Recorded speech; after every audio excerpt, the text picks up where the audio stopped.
He's just a sick person that takes advantage of women that can't help themselves.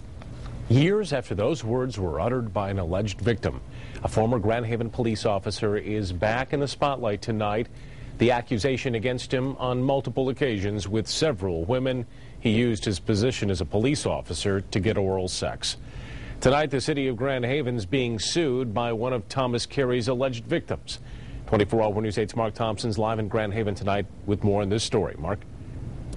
Brian, I met face-to-face tonight with the woman who filed that new federal lawsuit, and she couldn't comment on the case at this time, but these latest accusations do shed some light on the atmosphere here inside the department that have led to changes at the top.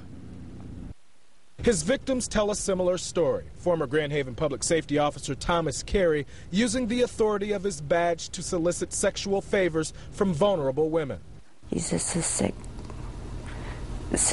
person that takes advantage of women that can't help themselves. That victim spoke to us as part of a Target 8 investigation back in 2009.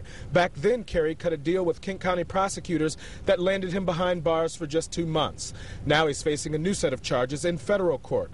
This time, a woman says Carey used his authority to spark a sexual relationship that lasted 14 months from January 2008 to March 2009.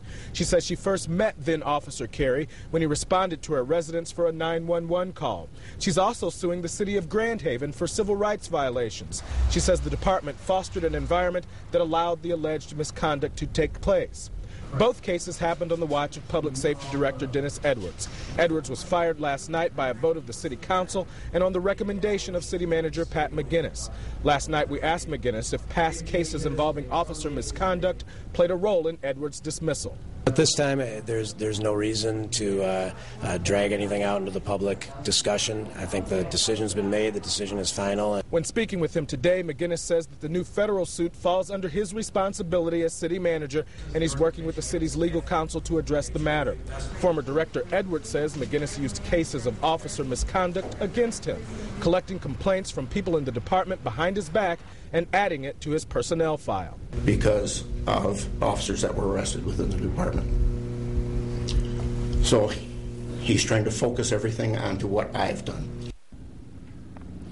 Captain Ricky Yonker will head the department during the transition. The woman who filed that federal lawsuit is seeking $75,000 in damages. In Grand Haven tonight, Mark Thompson, 24-Hour News 8.